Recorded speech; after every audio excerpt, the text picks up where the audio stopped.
Vamos lá, pessoal.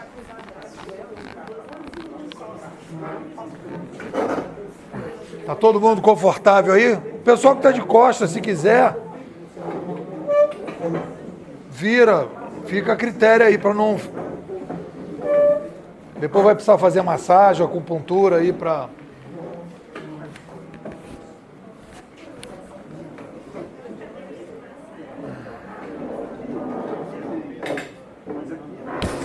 Bom, gente, boa noite, obrigado pela presença. Estamos aqui fazendo, amanhã, a brincadeira aqui do nosso evento foi assim, eu tenho uma escola pela internet, talvez uma das primeiras escolas pelo WhatsApp do Brasil, a nossa escola chama Bimodais Futurismo Competitivo, e o nosso objetivo, eu sou o curador da escola, nosso objetivo é ajudar pessoas, profissionais e organizações a sobreviver e competir no mundo digital. Essa é a missão. Então, o que nós fazemos? O nome da escola é Bimodais Futurismo Competitivo. A gente traça um cenário sobre o futuro e depois tenta apresentar para as organizações como é que elas podem se encaixar. Nós estamos vivendo hoje, e vocês vão receber aqui, uma primeira vez que vocês vão ter contato com uma teoria, um sistema de pensamento sobre o digital. Normalmente, quando a gente vem fazer essas palestras, as pessoas apresentam impressões sobre o mundo digital. Eu acho que está acontecendo isso, vai acontecer aquilo, etc. E nós fizemos, por aí, uma característica que eu venho trabalhando já há uns 20 anos com internet, venho estudando isso e tal, montei a escola e a gente vem consolidando um sistema para vocês conseguirem enxergar o sistema grande. O que está acontecendo? Por que as coisas estão mudando tanto? O tamanho da mudança? O que nós vamos fazer? O que vocês podem fazer? Como profissionais, como pessoas, como empresário, ou como pais. Tenho feito muito palestra também para a escola, para pais.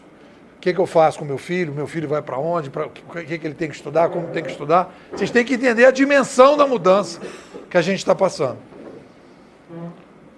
Então, a minha palestra, eu digo para vocês o seguinte, vocês vão ter uma visão, um diagnóstico do que está acontecendo. É exatamente isso? Não, a gente está melhorando e vem aperfeiçoando isso ao longo do tempo. Tá bom? Então eu vou apresentar para vocês qual é o nosso diagnóstico. Eu estou pensando em fazer uma apresentação rápida, apresentar os conceitos e depois a gente bater um papo. As pessoas perguntarem, tirarem dúvidas, etc. Porque a gente vai mudar muito a maneira de pensar a sociedade. Beleza? Todo mundo confortável? Todo mundo com expectativa? Eu costumo dizer que essa palestra vai ser a melhor palestra da vida de vocês. Esse é o risco que eu vou correr com vocês. É a melhor palestra que vocês já vão assistir na vida de vocês. Essa é a minha proposta. Depois vocês vão dizer no final, não, Nepo, realmente, porque as pessoas levam um susto quando a gente mostra o cenário de maneira geral. Depois vocês vão me dizer se eu estou viajando na maionese ou não. Tá certo? Ousado? Então, olha só, galera, vamos começar da seguinte coisa. A primeira coisa que eu vou apresentar para vocês um sistema de pensamento com 4 fatores. 4 fatores. O que está causando as mudanças que a gente está passando? O que está detonando a mudança? Qual é o fator resultante de tudo isso? Para onde é que as coisas estão indo? E qual é o fator atuante? O que a gente tem que fazer? 4 coisinhas. Eu costumo dizer que hoje eu consigo explicar o pensamento da escola em 2 andares. Já demorei 10 andares para explicar. Aí depois é um pitch. Fui diminuindo o pitch. Em 2 andares eu consigo explicar qual é o conceito que a gente tem. Em 2 andares. Só que aqui a gente vai fazer com mais tempo para poder absorver com mais calma. Beleza? Então, a primeira coisa que a gente tem que ver, qual é o fator causante. Existe alguma causa para as mudanças que a gente está passando? Aí vocês vão falar, né, pô, que mudanças são essas que você está falando? A gente percebe claramente que tem algo acontecendo muito diferente se a gente olhar para a vida dos nossos avós, para os nossos pais, para a gente e para quem já tem filho. Todo mundo está sabendo que tem alguma coisa acontecendo forte. Vocês concordam que os sintomas são fortes? Na política, mudanças profundas. Um cara ganha uma eleição para presidente numa prancha de moribug pelo WhatsApp, né? Coisa que todos os marqueteiros falaram, não, é televisão, é rádio, bota o marqueteiro, não conseguiram ganhar. A gente vê hoje o maior número de pessoas que estão trabalhando no Brasil com essa crise são pessoas que estão uberizadas.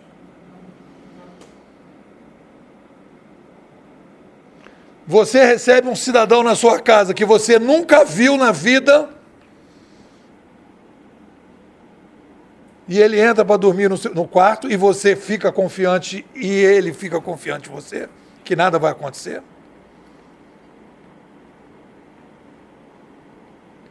Você tem o Mercado Livre, que você compra a bateria de um cidadão no Piauí e você fica com segurança que vai receber a bateria.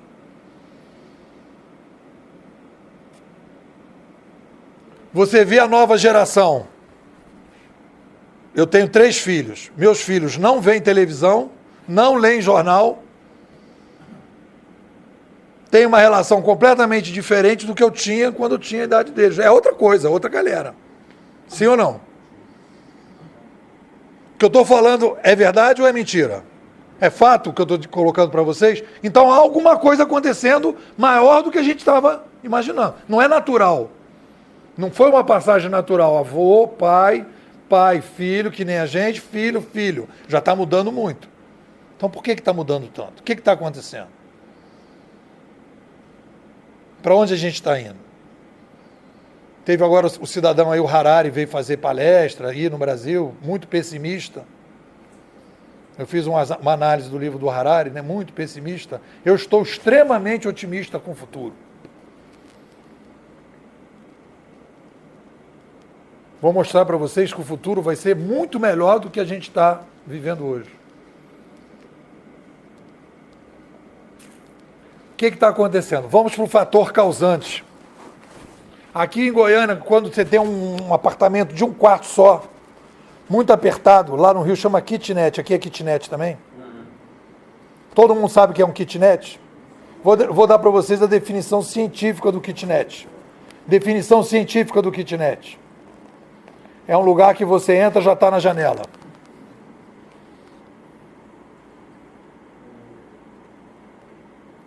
Outra coisa também na minha palestra, eu não apresento PowerPoint. Não vai ter filme de passarinho, de que o mundo, que a gente vai imitar os peixes. Eu não quero mimimi, aqui é sem mimimi. É papo reto, sem mimimi. Não tem a slidezinho, musiquinha. Por incrível que pareça, o papel hoje é importante. Pra gente... Então, olha só. Cidadão, sexta-feira à noite, no Rio de Janeiro, em Copacabana, na Praia do Júnior, que só tem kitnet ali, com o WhatsApp ligado, vendo qual é a programação que ele vai fazer no fim de semana. Tá dando para imaginar a cena? Cara solteiro, imaginando ali, WhatsApp, ali. Toca a campainha. Toca a campainha. Aí ele vai... Pelo olho mágico, dá aquela sombra, não dá para fingir que não está em casa. São 6 parentes chegando de Goiânia para visitar o cara. O pessoal de Goiânia vai chegando porque tá certo? Tá dando para ver a cena? O cara abriu a porta. Porque aí o cara diz assim, não, ele não abriu a porta. Não, ele abriu a porta. Porque ele não vai deixar os parentes esperando. Certo? Então vamos ver o seguinte. O que vai acontecer nesse kitnet... O que vai acontecer nesse kitnet, nesse fim de semana, em Copacabana, com essa galera de Goiânia e mais o cara que mora lá? Me digam, quais são as crises que a gente vai ter que administrar? Quais são as crises? Vamos lá. Espaço.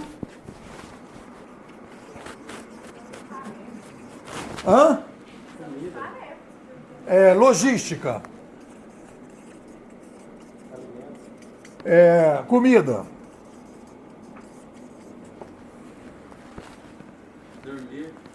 Espaço. Limpeza, boa.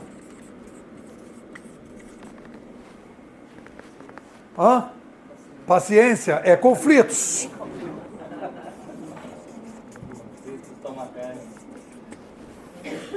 Que mais? Temperatura, né? Calor, boa, calor. Mais duas aí para a gente fechar o botequim. Mobilidade.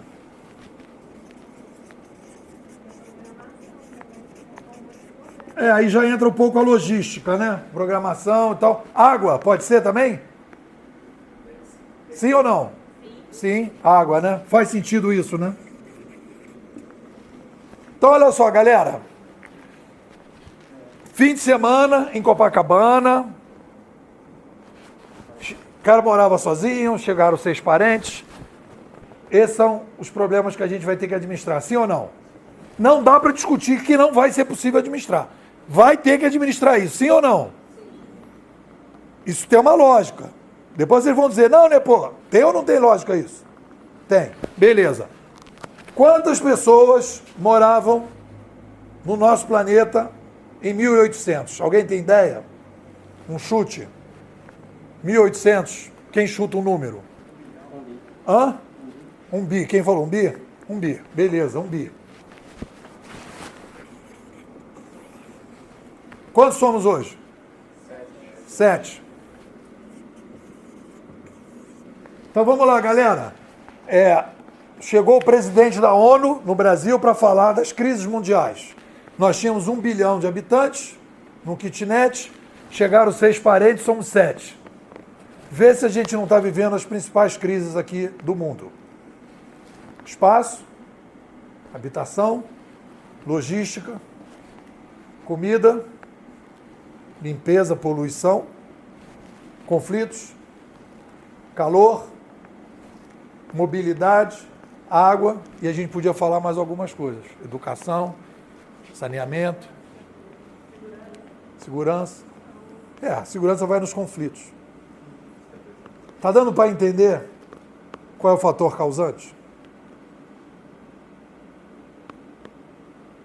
Sabe o que acontece? Acontece o seguinte, tem coisas, isso é uma coisa importante para vocês sacarem, o ser humano, para ele viver bem, ele torna invisível coisas na vida dele para se preocupar com as coisas extras.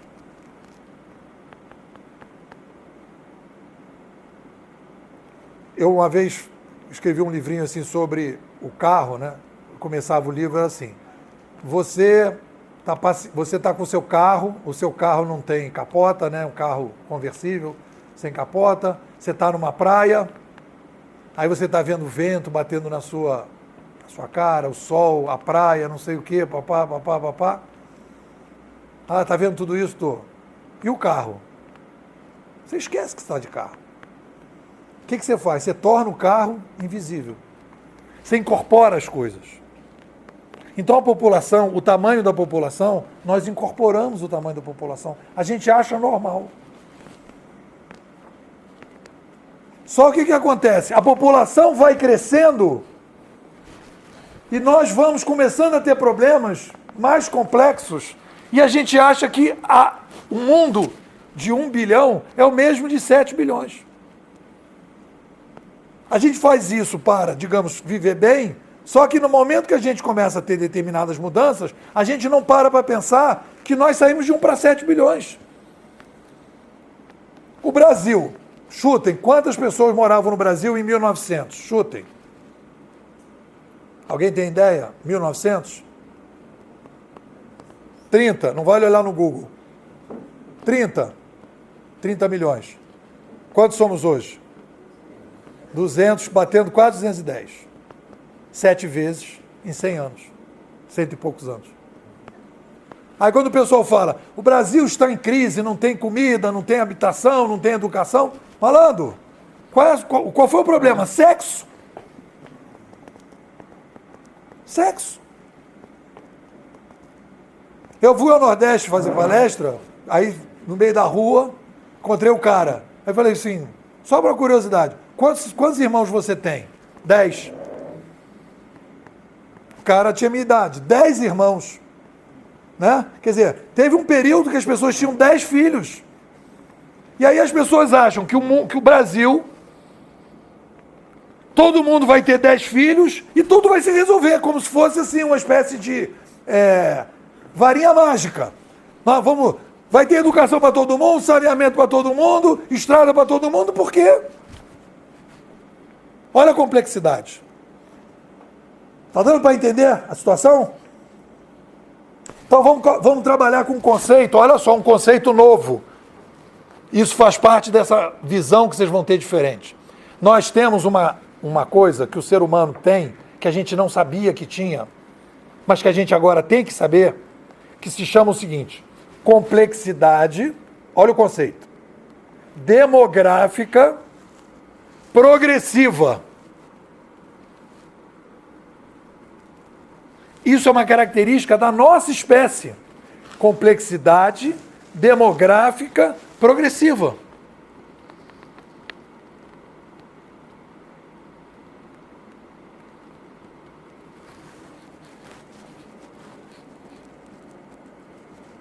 $1 bilhão e 1.800. Quantos pratos de comida por dia a gente tinha que produzir aqui?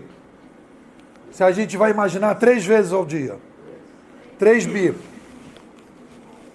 E aqui? Vocês já pararam para imaginar, para pensar, que quando a gente acordar amanhã, o mundo inteiro estará produzindo 21 bilhões de pratos de comida para que todo mundo possa, no dia seguinte, continuar? Já pararam para pensar nisso? O que é 21 bilhões de pratos de comida diários?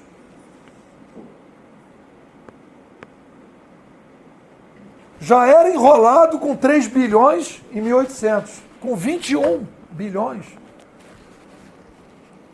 Faz sentido isso que eu estou falando ou é viagem?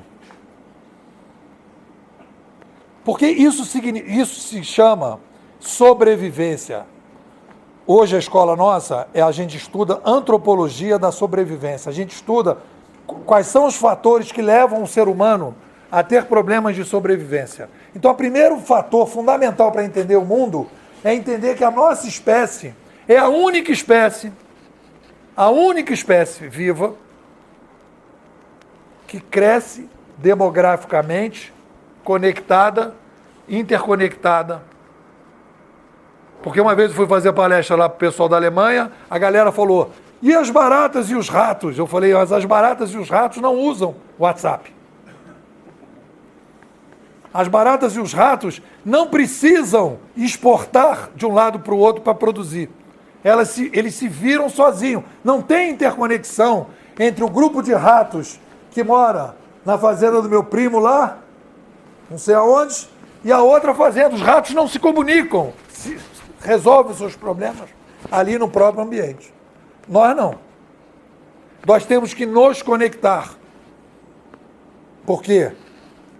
Para fazer um carro tem que pegar, não sei de onde, ferro, do outro lugar cobre, do outro lugar pneu, do outro lugar vai vindo para poder montar. É uma máquina de variações. Não é todo lugar que tem borracha.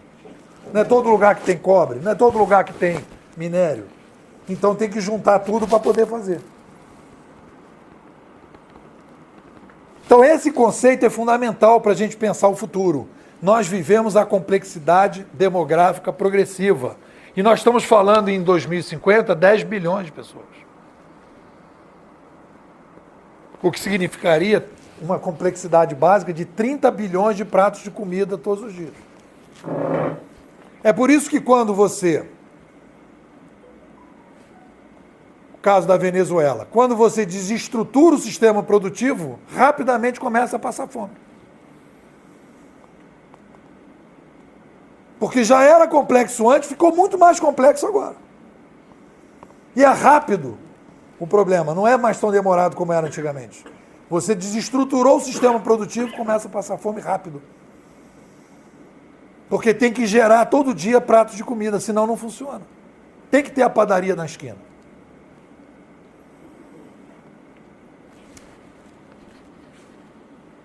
Faz sentido se eu falei para a gente avançar? Complexidade demográfica progressiva? Então, beleza. Então, a complexidade demográfica progressiva é um conceito que não está dentro da maneira que nós pensamos a espécie hoje. A gente não... Tanto que vocês, todo mundo aqui, com certeza fez universidade e não sabia o número de habitantes em 1800. A gente não estuda isso. Está dando para ver como é que a gente não está percebendo as coisas? A gente não estuda isso. A gente não percebe que quando a gente vai aumentando a população, e esse foi o maior crescimento populacional da história, que a gente cresceu 7 vezes, a gente não se dá conta que a gente tem... Porque aí a pessoa fala assim, bons tempos era o da vovó. Aqui em Goiânia, ela pegava a cadeirinha dela, botava na portinha dela e todo mundo se cumprimentava. Quantos moradores tinha Goiânia no tempo da vovó? Eu, na minha época lá no Rio, quando morava lá, o meu prédio, 1960 e poucos, não tinha porteiro eletrônico, não tinha grade. Uma vez chegou um tio meu lá do Uruguai, lá da nossa família, com queijo debaixo do braço, bateu na porta direto, com campainha. Eu estava sozinho em casa, eu abri, estava lá o cara falando em castelhano, entrou em casa. Não tinha interfone. As pessoas subiam, transitavam, era uma cidade segura. Mas olha o tamanho da população. Você pega as capitais cresceram em 100 anos, às vezes 10, 12, 13 vezes.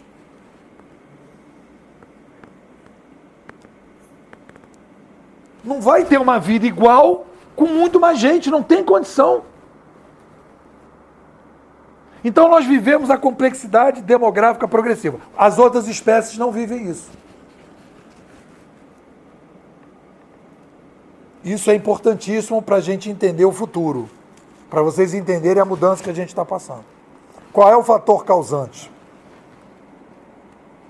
Nós aumentamos a população. Todo mundo aqui está confortável com essa explicação? Ok, então esse é o fator causante.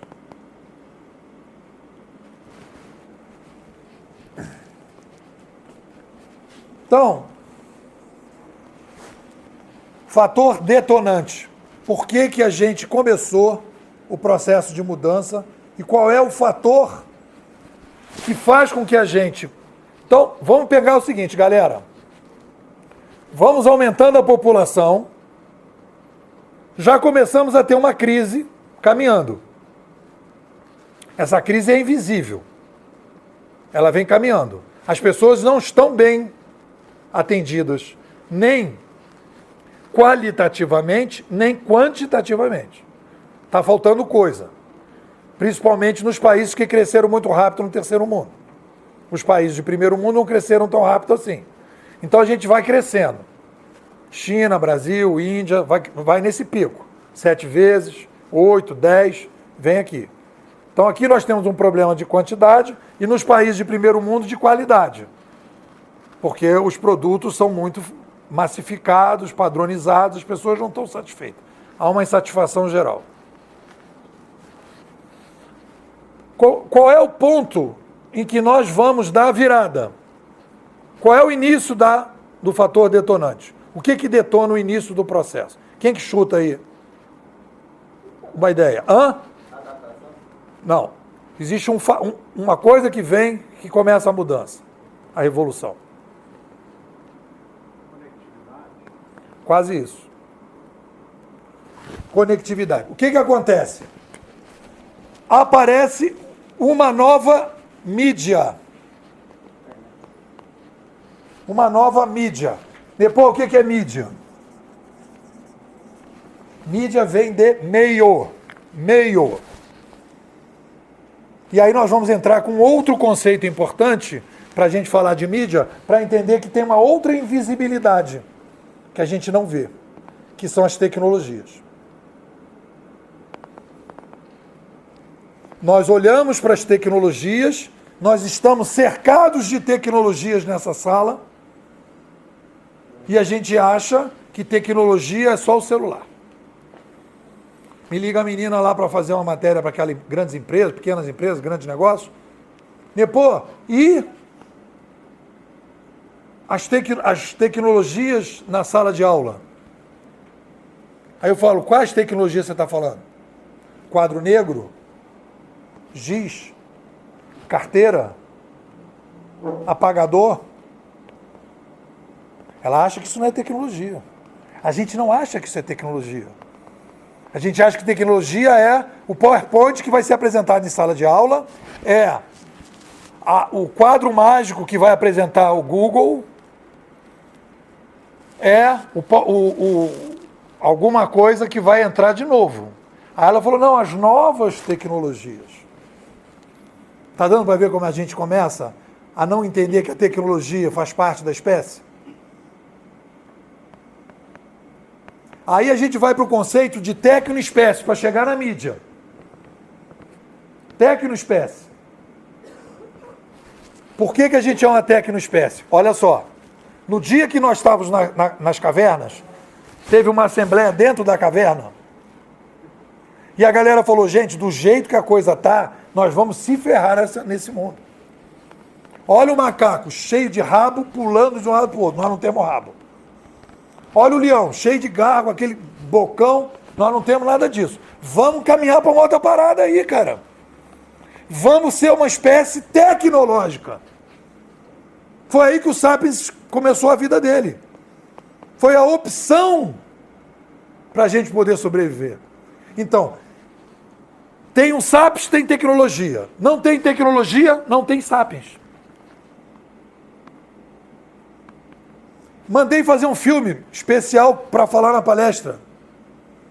Vocês devem ter assistido o filme que eu mandei fazer, O Náufrago.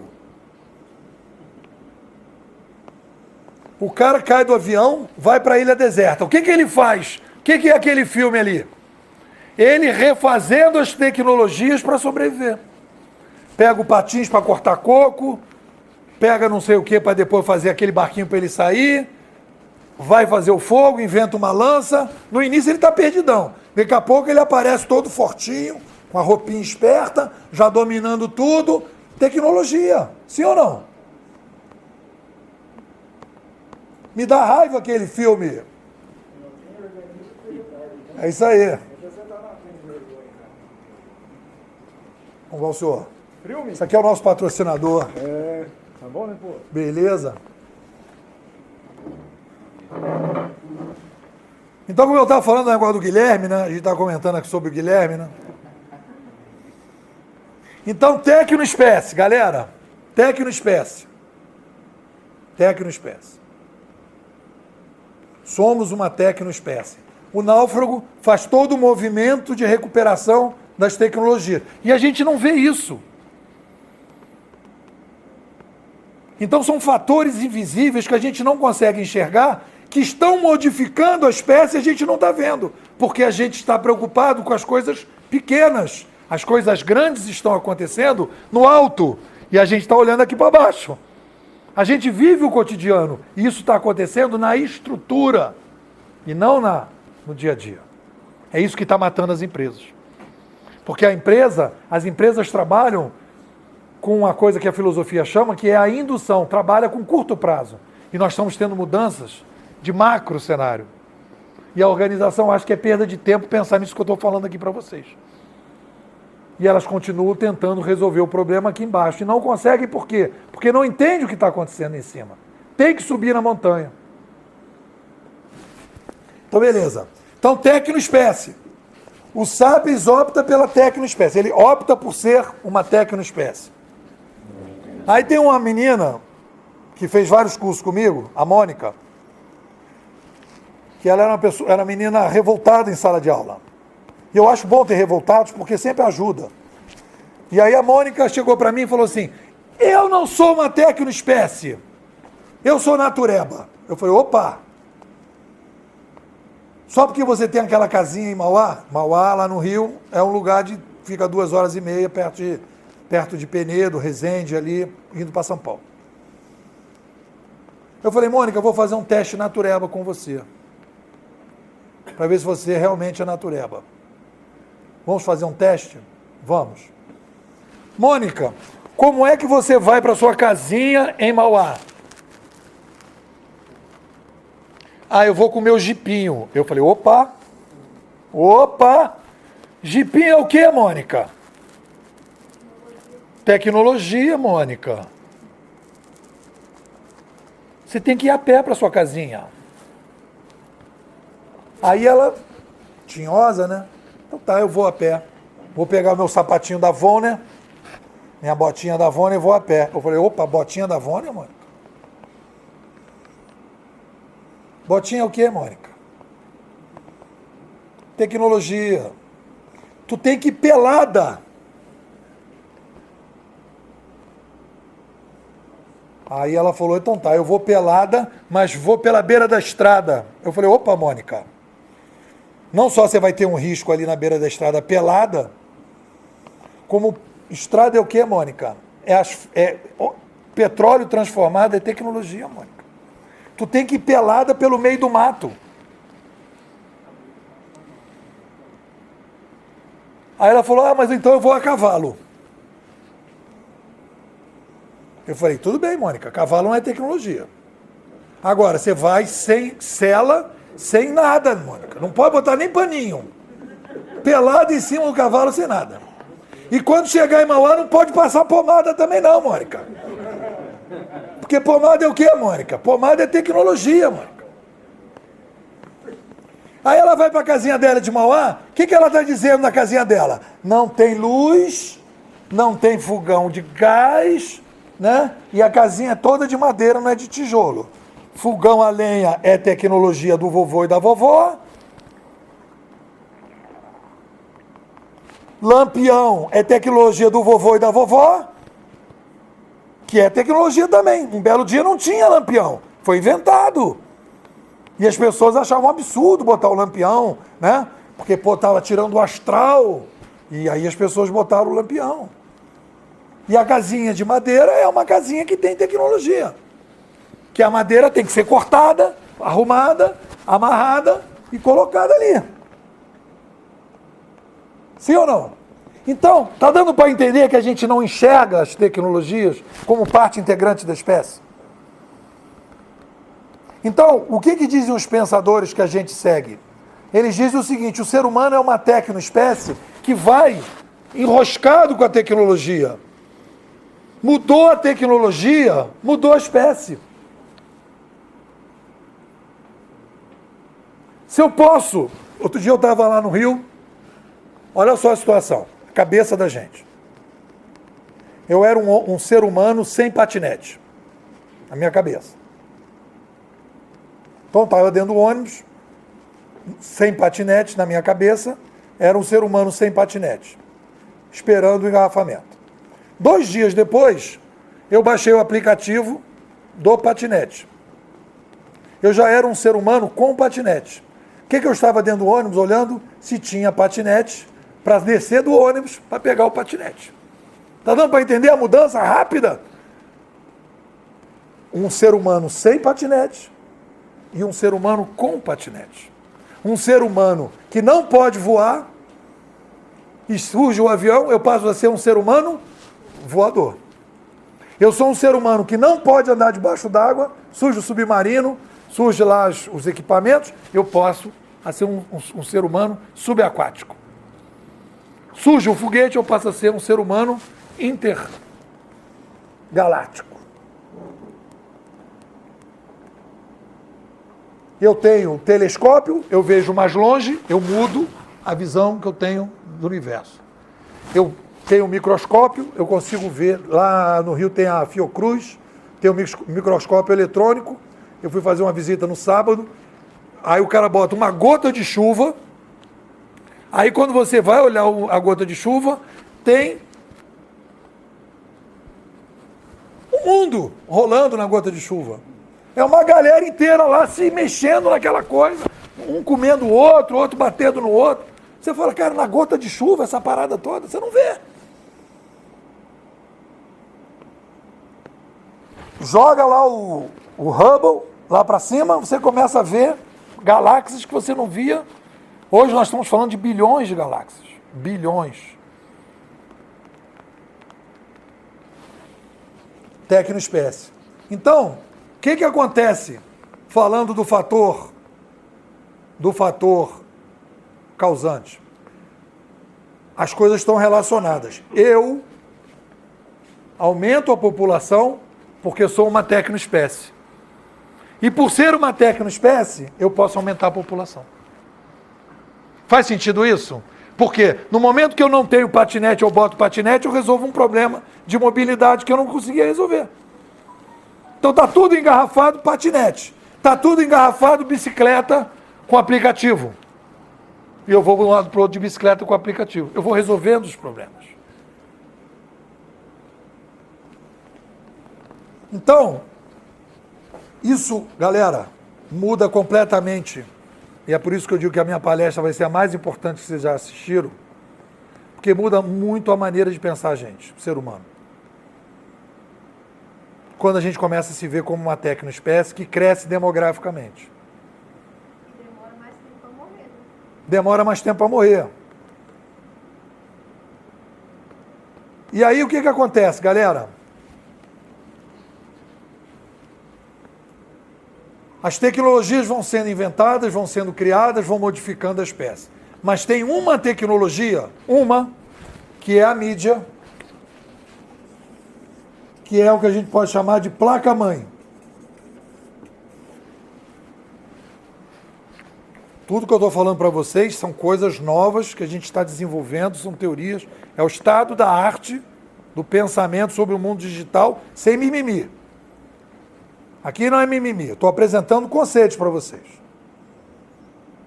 Não são impressões, são coisas que vão ver. Então vamos lá. Placa-mãe. Por que a mídia é a placa-mãe? Porque eu estou... Como é seu nome?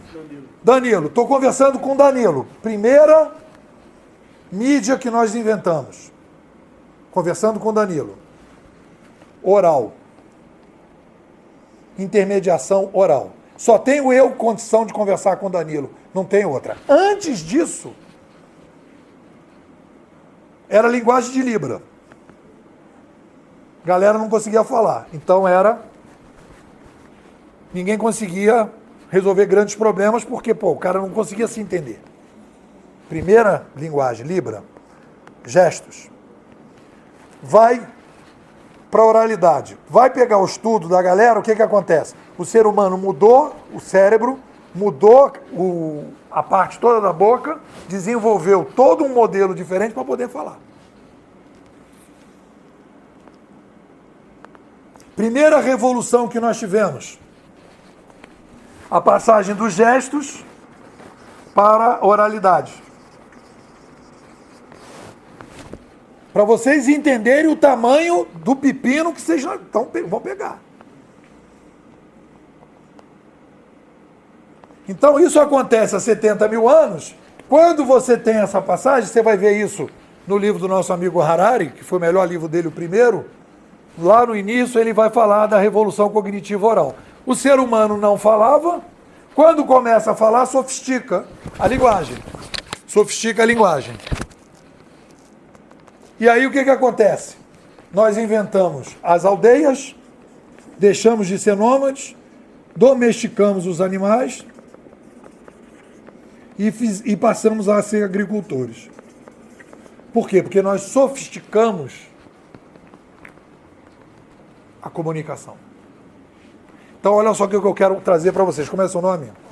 Patrícia, preste atenção no que eu estou falando para você, Patrícia. Quando nós mudamos a mídia, nós sofisticamos a sociedade. E no momento que eu sofistico as mídias, eu inicio uma nova era civilizacional. Eu vou defender, o que eu vou dizer para vocês é o seguinte, nós estamos no início de uma nova era civilizacional. As coisas que nós estamos fazendo hoje vão ficando aos poucos obsoletas. Eu não estou dizendo que, Nepô está dizendo que a gente está agora, não sei o que, não é porque tem o Uber. Não é isso que eu estou falando, galera. Eu estou olhando para trás, eu estou aprendendo com os nossos antepassados. É isso que é uma teoria. Eu tenho que procurar recorrências. A chegada da internet, que é um pacotaço, celular, WhatsApp, Facebook, Twitter, YouTube, tudo isso, esse pacotaço, quando eu olho para trás, eu vejo a passagem do gesto para a oralidade. Vamos ver de novo outra passagem dessa, vamos ver as consequências disso? Da oralidade eu passei para onde? Da oralidade eu passei para onde? Escrita. 8.000 anos. Primeira escrita, manuscrita.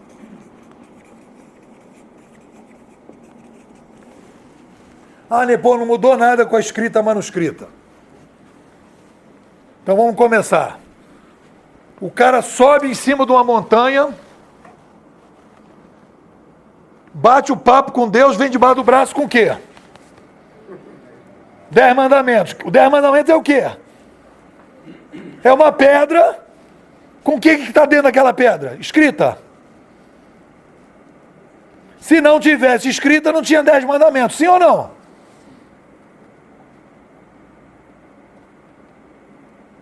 Aí dos 10 mandamentos, a galera começa, gente, vamos sofisticar essa brincadeira. Vamos encher linguiça em torno desse troço. Vamos conversar mais com Deus. O que vai aparecer depois? Hein? Bíblia. O que significa a Bíblia? O que é a base da palavra Bíblia? A raiz. Livro. Biblioteca. Lugar que você guarda livro. Bibliografia. Lista dos livros que aparecem num determinado lugar. Bibliotecário. O cara que fica enfurnado na biblioteca.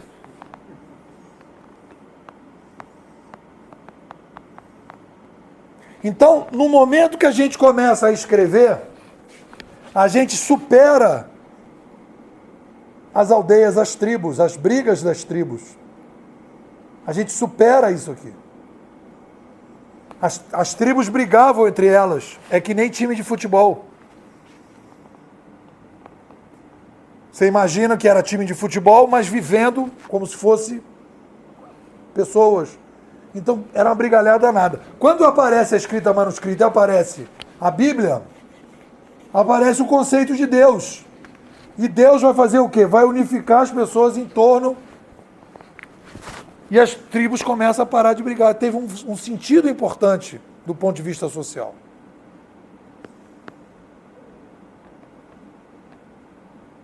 E aí a gente começa, por causa da escrita, a poder criar os grandes impérios. Como é que o imperador ia dar uma ordem de Roma para o caixa-prego? E o cara ia ter certeza que é o imperador que está mandando, não é um papo de boca. Tinha que ter o carimbo do cara, aquele negócio da mão, o carimbo, o selo imperial, para o cara saber que aquela ordem era validada. Senão você tinha que ficar ali pequenininho. Não tinha como criar império. Os impérios são filhos da escrita. Está dando para entender a relação que eu estou falando para vocês? Mostrando no passado quando é que a mídia vem, o impacto que tem na sociedade.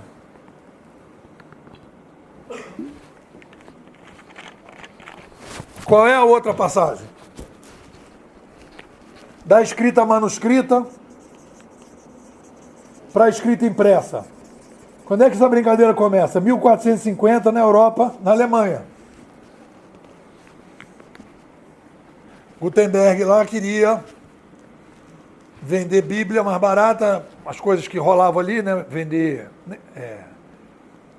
Santinho, coisas da igreja e ele queria baratear. Era um empreendedor, era tipo um Bill Gates da época.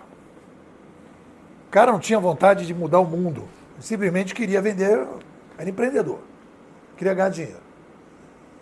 Aí o cara em 1450 faz isso. O que acontece na sequência? Em 1500, e eu sugiro que vocês vejam esse filme no YouTube, chama Lutero.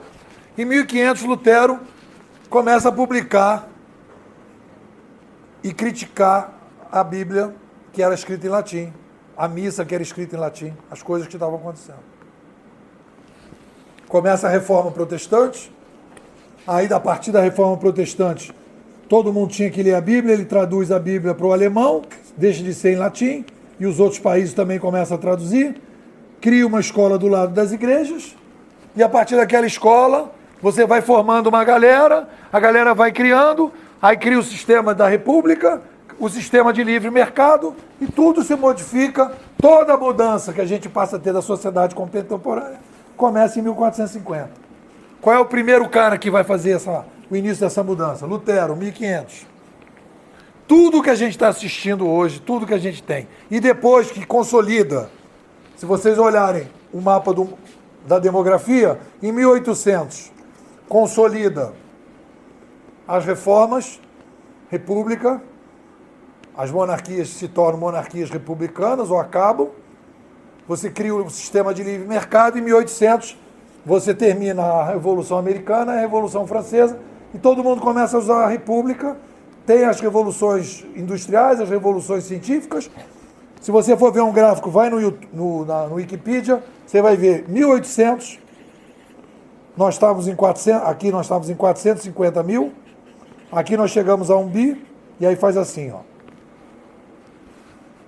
Vai para 7 bilhões. Começa ali.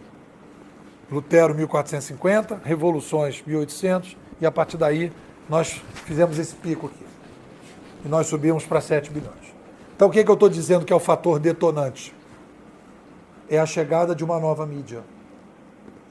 Nós estamos, galera, entendam isso, nós estamos no início de uma revolução civilizacional do tamanho, presta atenção no que eu estou falando, do tamanho da passagem dos gestos para a oralidade, da oralidade para a escrita manuscrita, da escrita manuscrita para a escrita impressa e da escrita impressa para o digital.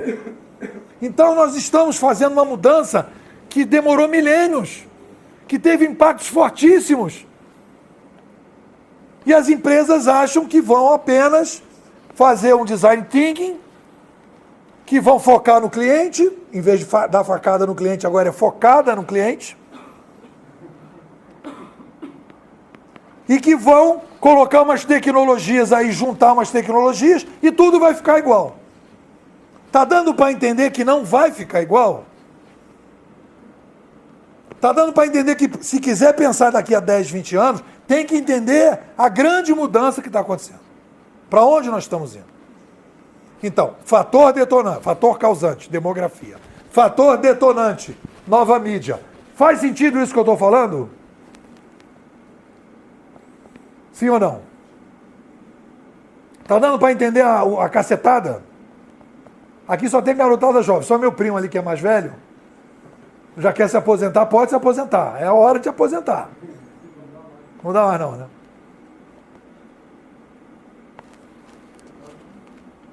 Então, galera, esse é o fator detonante.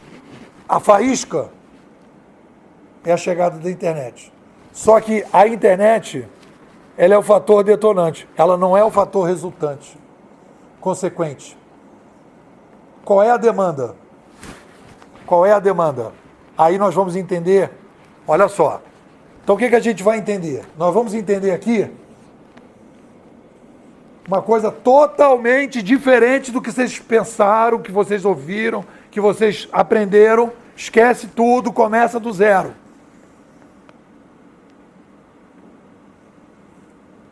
Nós temos uma coisa que a gente chama de DNA da sobrevivência. Esse é o Sapiens. Esse é o Sapiens sem mimimi. DNA da sobrevivência. Olha aí, galera. Embaixo, nós temos a demografia. Aqui eu tenho a mídia. E aqui nós temos o comando e controle. Vamos começar a falar no resultante. Esse é o DNA de sobrevivência. Isso aqui tem que ser harmônico. As empresas hoje têm uma harmonia entre isso aqui. Uma empresa hoje é harmônica nisso aqui. Você tem um chefe, um gerente, que se comunica. Você tem um gerente que se comunica, que tem uma quantidade de clientes que ele pode atender, que se comunica através de uma mídia que ele trabalha. Hoje, ele trabalha com uma mídia oral escrita. O gerente hoje, para decidir, ele precisa receber um telefonema, como o Nelson recebeu aqui, ou uma cartinha, ou um e-mail, um WhatsApp, para tomar uma decisão que é comunicada oral escrita. E aí, então, ele tem um modelo de comando e controle. É tudo harmônico. Uma cooperativa de táxi funciona assim. A TV Globo funciona assim. Esse é o modelo que a gente está trabalhando. O que eu quero chamar a atenção de vocês, que esse modelo, com a chegada da internet, com o aumento populacional e com a chegada da internet, nós estamos hoje iniciando uma jornada. Nós já temos territórios ocupados do que eu chamo civilização 2.0.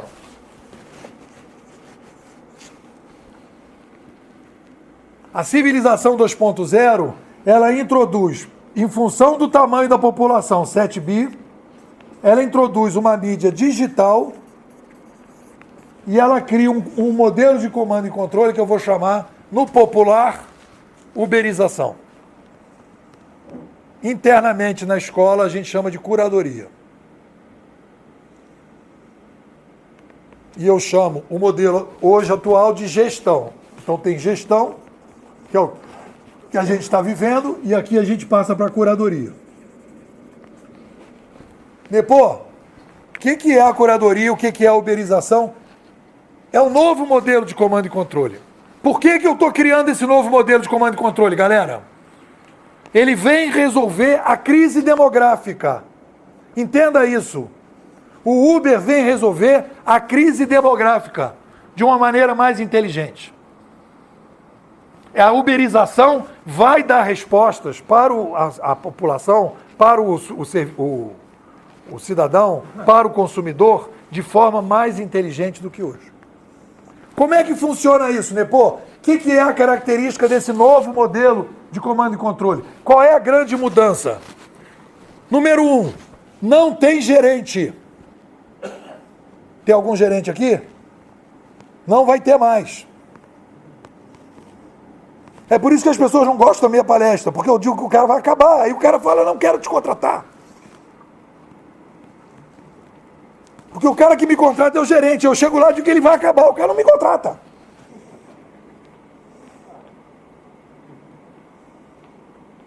Aonde tem gerente no Uber, galera? Aonde tem gerente no Uber? Tem lá dentro do departamento do Uber, aquela meia dúzia de pessoas que cuidam da plataforma, tem gerente ali. Mas se a gente olhar para uma empresa tradicional, com os milhões de motoristas do Uber, uma empresa tradicional teria que ter, para cada 200 motoristas, um gerente. Sim ou não? Outra coisa, acabou a carteira assinada.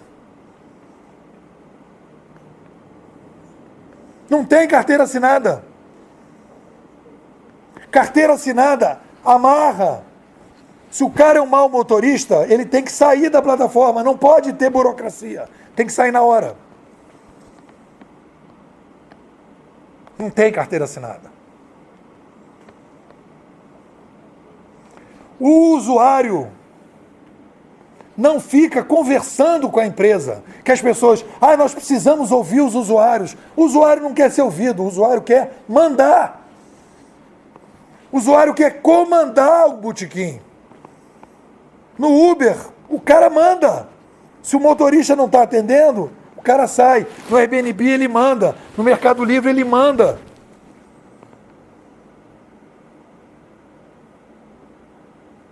Então nós temos aqui, o mundo hoje é dividido, por isso que a nossa escola chama bimodais. O mundo está dividido entre duas civilizações, a 1.0 e a 2.0. Qual é o racha? Aqui é um modelo de comando e controle, aqui é outro modelo de comando e controle. São dois diferentes. Aqui é gestão e aqui é curadoria. Aí a galera, vamos falar, porque aí a galera fala de digitalização. Vamos fazer transformação digital. Transformação digital. Todo mundo fala transformação digital, né? Se eu botar aqui um questionário, o que é transformação digital? Se tivermos aqui 40 pessoas, 40 definições diferentes de transformação digital. Porque todo mundo fala e ninguém se entende.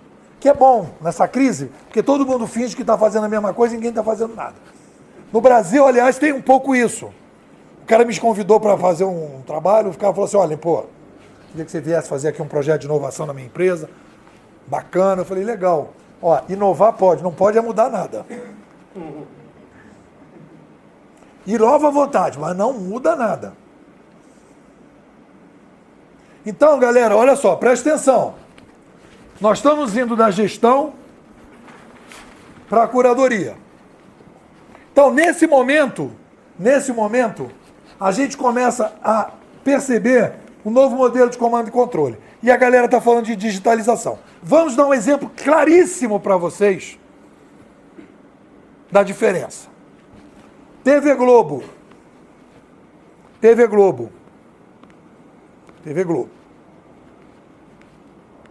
Padrão Globo de qualidade.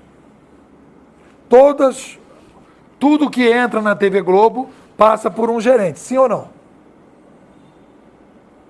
Gestão. TV Globo. Até aí todo mundo tá tranquilo. Aí quando a gente fala de Netflix, aí a galera, Netflix, digitalização, transformação digital. Netflix é aqui, ó. Civilização 1.0. Por quê, Nepô? Porque o Netflix tem gerente que comanda o acervo. Nada entra sem passar pelo gerente. Digitalizou. Acabou com tempo e lugar? Acabou. Eu vejo qualquer série, qualquer filme, não preciso ficar esperando, etc. Tal. Digitalizou. Mudou o canal? Mudou. Ficou legal? Ficou legal. Quantos clientes tem o Netflix? TV Globo, 20 milhões. Netflix, 200 milhões. Aí vou para o YouTube. YouTube já é 2.0. YouTube é o seguinte, tem gerente para definir vídeo? Não, o cara bota na hora. Bota na hora. Não, você pode ter denúncia de usuário e a partir de denúncias dos usuários pode haver o algoritmo tomar o vídeo. Pode acontecer. Mas eles jogam para o algoritmo para poder o algoritmo tomar essa decisão porque são e tal. Quantos usuários tem o YouTube? Vocês têm noção? Exponencial? Sabe quanto? 2,2 bilhões de usuários. Está dando para ver a proporção? Ou seja, o que eu estou dizendo? Se eu quero criar um ambiente de vídeo para uma sociedade de 7 bilhões, é YouTube. Não é mais Netflix. Netflix ainda é pequeno, porque eu não tenho escala. Eu não consigo passar de determinada escala. Eu estou falando de 2,2 bilhões, nós estamos falando de praticamente 1/3 da população assistindo o YouTube. 2,2 bilhões. Para a gente fechar, para vocês perguntarem. Nepô, beleza, civilização 2.0, ok, maravilha, mas isso não é a casa da mãe Joana não, Nepô? Como é que organiza essa história? E aí vem a cereja do bolo para a gente entender o cenário. Eu vou fazer aqui com vocês para mostrar como é que é a parada. Conforme a gente foi caminhando, é por isso que eu chamo de Civilização 2.0, meu livro, aí você fala, pô, peraí, né, pô, deixa eu entender. O livro é Administração 3.0, mas é a Civilização 2.0. Eu voltei para trás.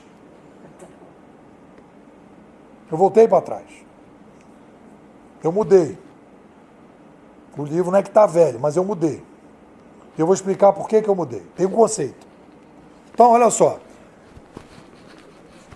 Os gestos, estou aqui caminhando, galera. Gestos, oralidade, escrita, manuscrita, escrita e impressa. Estou até aqui, metade da sala. Até aqui, eu estou, digamos, imitando os mamíferos. Para entender a nova civilização. Até aqui eu sou mamífero. Até aqui eu estou copiando o mamífero. Como é que funciona o lobo? É matilha de lobos. Tem 50 lobos, não, 50 não, de 15 a 20 lobos na alcateia lá. Tem o líder alfa, que manda todo mundo tomar as atitudes na base do som e se resolve assim, no som. Tudo é som. Então, até aqui, a nossa espécie era sonora. Precisava de um gerente para interpretar os sons. Gente, nós somos assim, infelizmente, estou trazendo essa notícia para você, mas nós somos assim. Era sonora. Civilização 2.0, nós estamos introduzindo o quê? Nós estamos introduzindo o modelo de administração das formigas. Modelo de administração das formigas. Como é que as formigas se administram, aqueles milhões de formigas? É por isso que a gente está. Aumentou a população, não dá mais para ser mamífero. Está dando para entender a história? A gente conseguiu ser mamífero até agora porque tinha pouca gente. De 7 bilhões em diante, estamos abandonando o modelo mamífero. Estamos indo para as formigas. O que é a formiga, Nepô? Vamos lá, vou explicar para vocês verem que vocês estão imitando as formigas. Eu não estou chamando vocês de formiga. Vocês estão imitando as formigas. Para continuarmos sendo uma espécie que consegue resolver os problemas. Então vamos lá. Formiga, hein? Fazer o teatrinho das formigas. Isso aqui é um caminho, aqui é o segundo caminho, aqui é o terceiro caminho, tá? Lá vem a formiga. Lá vem a formiga, vê se tem comida aqui, não tem comida. Vem para cá, não tem comida. Aqui tem comida. O que faz a nossa formiguinha? Ela entra aqui no caminho, vê que tem comida, vem voltando. O que ela vem fazendo com o mouse bundástico? Ela tem um mouse bundástico. Ela clica e marca o caminho com química. Ela curte o caminho. Está começando a entender a brincadeira? Quando ela curte o caminho, o que ela faz? Ela não precisa de gerente. A formiga se torna o gerente contextual. É o gerente da hora. Ela diz, tem comida aqui. Aí vem a galera. A galera vem no rastro da formiga. Não precisa mandar mensagem, não precisa de gerente. A galera já sabe que tem comida, porque tem estrelinha. No Mercado Livre eu sei que posso confiar. No Airbnb eu sei que posso confiar. No Uber eu sei que posso confiar. Por quê? Porque tem rastro. O Waze. O que é o Waze? É rastro. E quando volta dizendo que acabou a comida, o que o pessoal faz? Discute o caminho. Por que nós estamos imitando as formigas, galera? Porque nós passamos da marca de 7 bilhões. Não dava para a gente continuar sendo 7 bilhões com o modelo de mamífero. Não é compatível. Está dando para entender que a espécie precisa fazer essa revolução para começar a resolver os problemas de qualidade na quantidade, quantidade na qualidade? O que uma empresa tradicional tem que fazer? E aí vamos para o fator atuante, para fechar. Fator atuante. A organização tem que atender a clientela hoje, normalmente, sem problema nenhum, digitalizar o máximo possível, ser o melhor mamífero que possa fazer. Mas tem que criar o motor 2. O motor 2 é se aculturar no novo modelo de comando e controle. São dois. É fundamental entender que é o seguinte, galera, e é por isso que o nego está perdido. Isso aqui não é compatível com isto. Por isso que eu chamo de civilização 2.0. Quando a gente terminou o reinado e foi para a república, uma mudança de rei para primeiro-ministro é radical, mas dá para entender. Né? Não é tão diferente. Agora, eu dizer que a gente tem gerente, não tem mais gerente, que mudou o modelo de comando e controle, que a gente não é mais mamífero e passou para formiga, é complicado. A galera está no curto prazo, está todo mundo enrolado, todo mundo trabalhando, todo mundo preocupado. Aí tu vai chegar pro cara, meu irmão, papo de formiga agora. Que papo de formiga, cara? Eu tenho que bater meta. E aí tem a galera nas garagens, as startups fazendo o quê? Uberizando tudo. O que as organizações tradicionais vão ver? O que a TV Globo está vendo? Perda de valor. Eu não entro mais nessa discussão que a empresa vai quebrar, que vai fechar. Não é isso. É perda de valor. Bota a TV Globo há 10 anos, vê se eu estou mentindo. Bolsa de ação da TV Globo. Ela está com, digamos, valor na bolsa. Ação. TV Globo há 10 anos. Vamos supor que estivesse valendo R$70. Com a chegada do Netflix, caiu para 50. Com a chegada do YouTube, foi a 30. Como eles não tomam atitude nenhuma, estão só digitalizando, o que está acontecendo? Já está indo para 10. Daqui a pouco o Google vai comprar 5.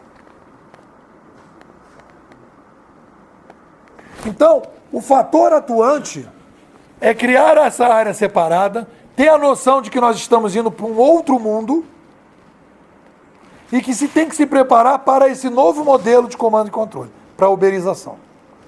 É um desafio gigantesco, mas a pessoa tem que encarar. Cada geração tem que encarar o seu desafio. Não pode fugir do desafio. O meu sogro teve campo de concentração na Alemanha. O desafio dele foi esse. Né? Depois, aqui no Brasil, nós tivemos todas as crises políticas que nós tivemos. Tivemos regime de exceção, hiperinflação, e as pessoas conviveram com aquilo. E nós estamos vivendo hoje uma mudança gigantesca. Só para vocês terem a noção positiva, vocês imaginam a possibilidade da gente uberizar a educação? Da gente colocar as crianças aprendendo uma com as outras? Em plataformas em que as pessoas vão aprendendo um com os outros. Você resolve o problema da educação na qualidade e na quantidade. Você não consegue resolver o problema de educação do Brasil no modelinho tradicional, professor, sala de aula, não resolve.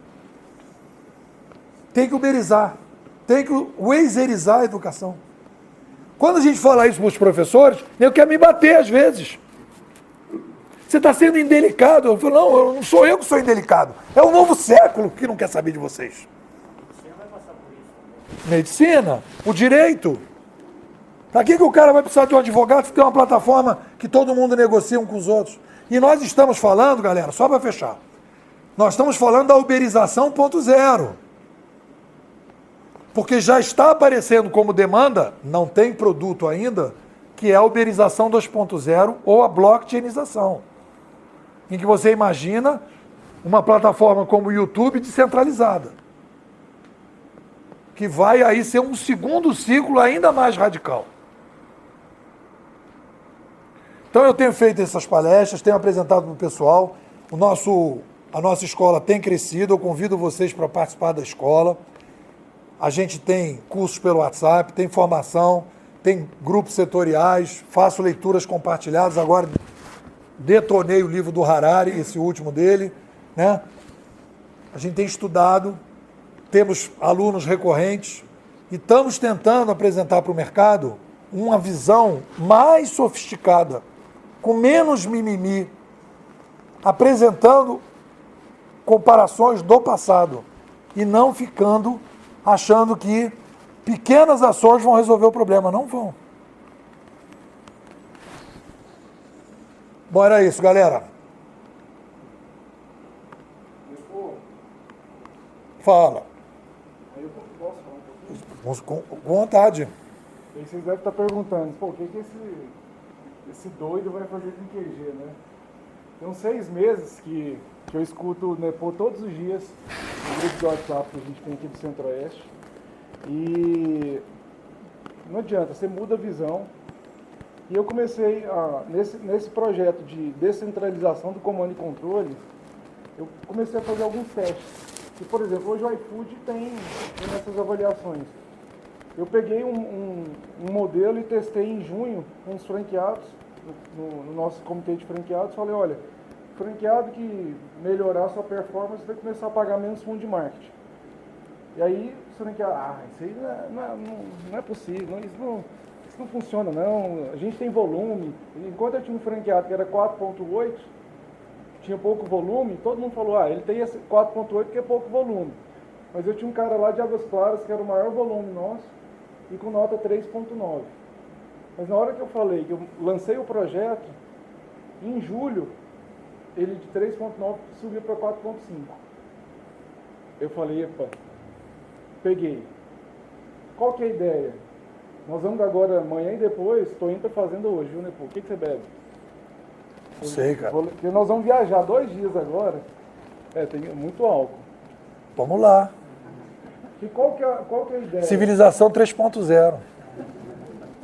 A gente é começar a descentralizar. Por que eu tenho que ser o rei da selva? Por que a franqueadora tem que treinar franqueado? Por que a franqueadora tem que dar a ordem? Por que a franqueadora tem que definir padrão? Sendo que eu tenho franqueados muito melhores do que eu, operacionalmente, para cada etapa do negócio. Então eu quero começar a dar estrelinha para esses caras, porque o meu cara, que o meu cliente avaliou ele, e esse cara com um 4.9, quem vai treinar o 2.8 vai ser o 4.9, não vai ser a franqueadora. Com isso eu ganho celeridade, eu reduzo meu custo, eu tiro o gerente. Então, aí eu falei, aí por exemplo, fomos para o Rio. Fui em agosto no Rio para conversar com o Nepô, conhecê-lo pessoalmente. Ele, Guilherme, vamos numa lanchonete ali comer uma esfirra. Aí beleza, fomos comer uma esfirra. E na hora que terminou, pagamos a conta e levantamos e fomos embora. Eu falei, Nepô, você viu o que aconteceu? Aí ele não sacou. Eu falei, a gente foi embora e a gente não deu estrelinha para o restaurante. O meu objetivo é que o meu cliente que vá no balcão, assim como no Uber Eats, na Rappi, no iFood, ele dá estrelinha, o cara que for no balcão vai ter que dar estrelinha. Porque com isso aí eu subo a régua. No Marketplace, a régua para mim já está clara. Se não tiver nota 4, eu tiro ele do ar. Instantâneo. Lógico que a gente fala assim, mas a gente tenta, leva muito na conversa. Mas a regra está clara. No contrato, se ele não tiver nota 4 mínima, ele tem o risco de perder o livre. Na hora que eu faço isso na operação de varejo, e se eu conseguir pensar numa plataforma que o QG seja simplesmente um beta teste, aí eu chamei um garoto de programa aqui para te ouvir. E se a gente conseguir desenvolver uma startup para isso, hoje eu não conheço varejo que faça algo simples e já agregue muito valor, como o Uber, por exemplo, agrega para os clientes. Que entrega uma plataforma onde você não precisa mais de 6 minutos, 7 minutos para pedir um táxi, você pede em 10 segundos. Você sabe quanto vai ser a corrida, você não tem que esperar o táxi chegar lá no lugar, você sabe quanto é a corrida, você confia no motorista, o motorista confia em você. Ou seja, tem uma infinidade de agregação de valor em um aplicativo que eu falo, se eu descobrir isso no QG, meu negócio vai parar de ser pastel e vai começar a ser tecnologia. Então essas viagens que eu comecei a fazer esse ano, eu falei, pô, a gente tem que tomar uns goró na fazenda para ver se a gente aprofunda isso. Então, amanhã e depois eu estou com todo o meu time gerencial enfurnado, pescando, fazendo churrasco. O que eu acho que é legal, eu acho que esse depoimento é legal pelo seguinte, presta atenção.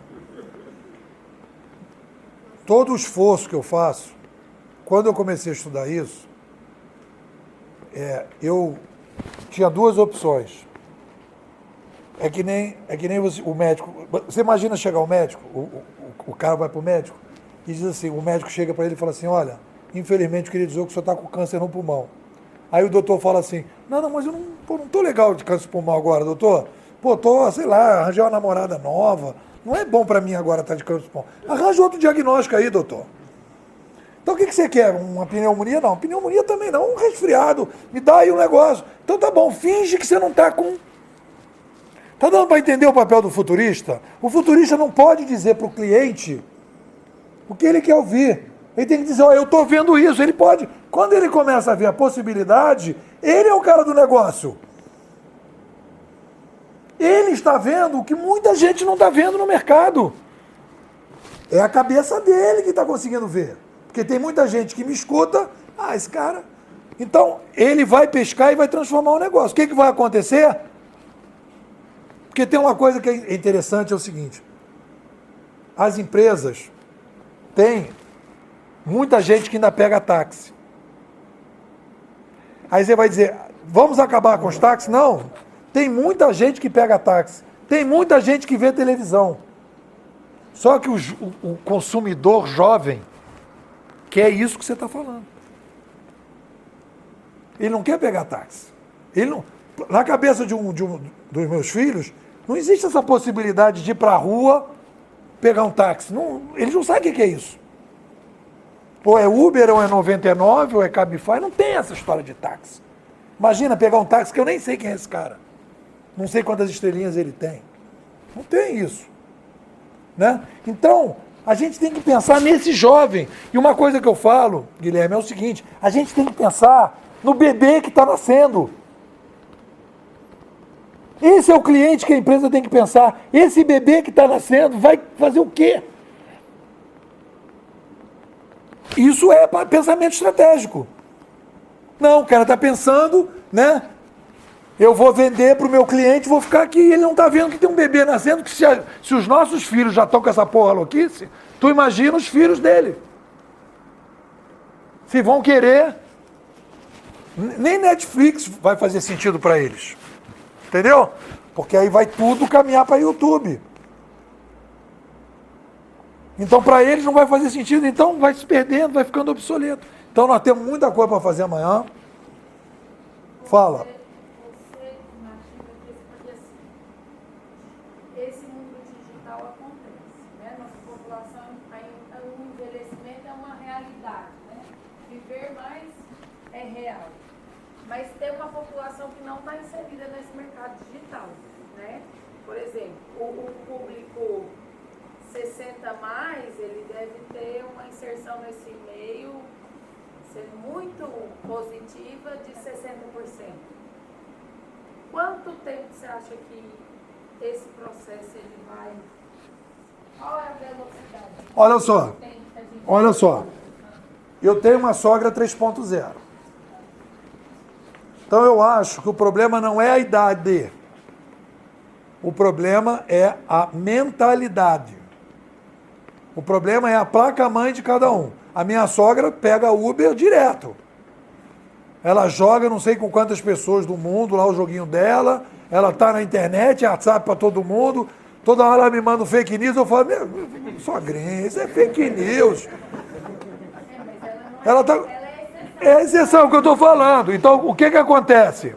Eu sou geriado, então assim, eu tenho paciente de 80 anos que domina, mas tá grande, mas... Tudo bem, o que eu estou falando é o seguinte, olha só. Por isso que a gente fala são dois motores. Eu não vou chegar nunca para o Guilherme e vou dizer, Guilherme, esquece tudo que você tem hoje. Não é essa a estratégia, não é? Guilherme, esquece tudo que você tem hoje, vamos para a uberização. Não é assim que eu sugiro.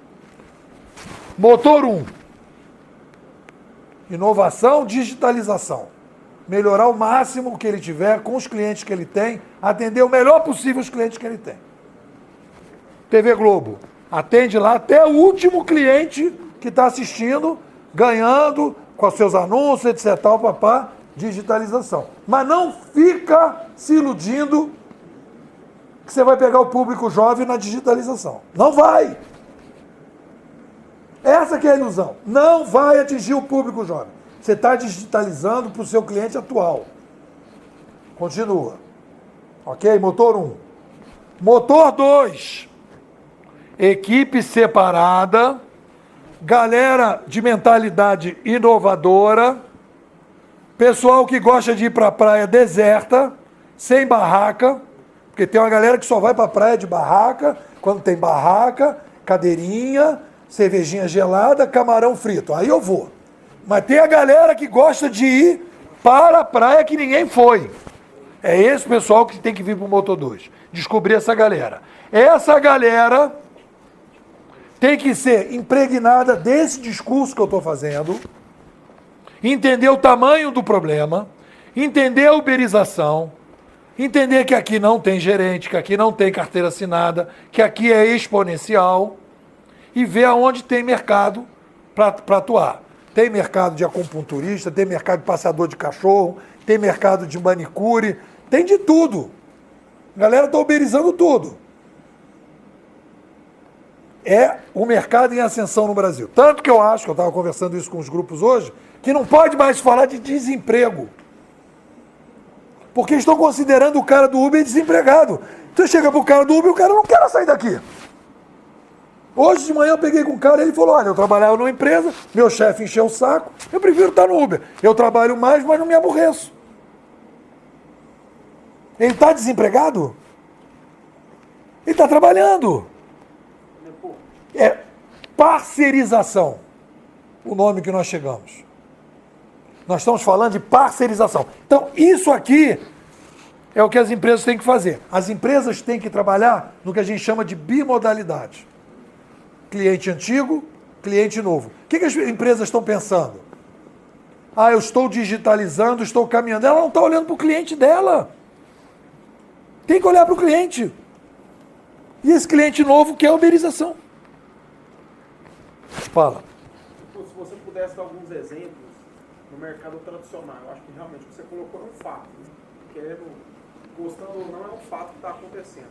Mas se você pudesse exemplificar alguns clientes seus ou alguma empresa que você vê colocando isso na prática, que não seja exatamente o ramo exatamente de tecnologia, ou tecnologia no sentido de digital mesmo. Né? Por exemplo, assim, como é que eu faria isso no meu restaurante, sei lá, numa empresa que vende cervejas, no dia a dia? Como é que eu consigo isso? Vamos. Primeiro o seguinte, vou fazer aqui uma correção.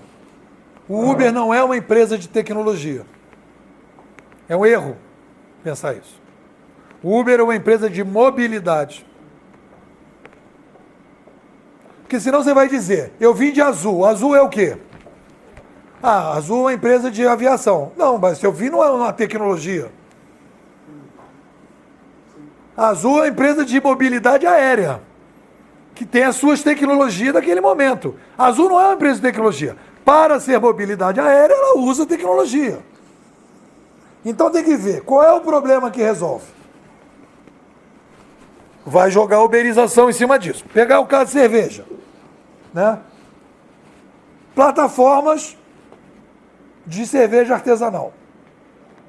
Você não produz mais a cerveja.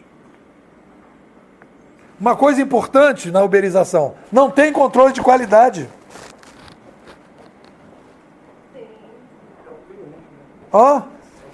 Porque, olha só, o YouTube, a qualidade do YouTube é dada pelo consumidor, não tem um gerente garantindo qualidade. Essa é uma coisa que faltou falar.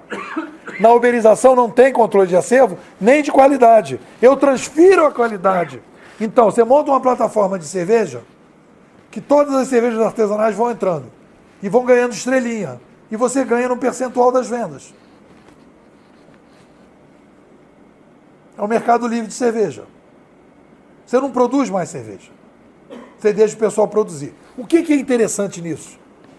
Eu quebro o problema da quantidade na divisão. O que acontece com o Bradesco que ganhou o prêmio aí, mimimi, de inovação? As empresas estão querendo ganhar prêmio de inovação. Elas não estão querendo competir no mercado. O Bradesco ganhou o prêmio de inovação porque botou a inteligência artificial no call center.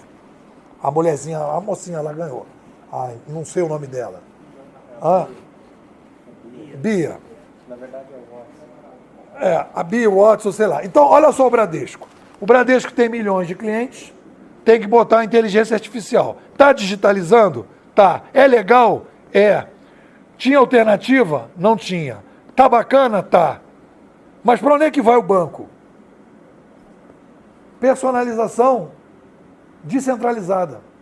Eu empresto dinheiro para ele, eu empresto dinheiro para você, você empresta dinheiro para ele, eu tenho estrelinha, ele tem estrelinha, ele tem estrelinha, eu quebro.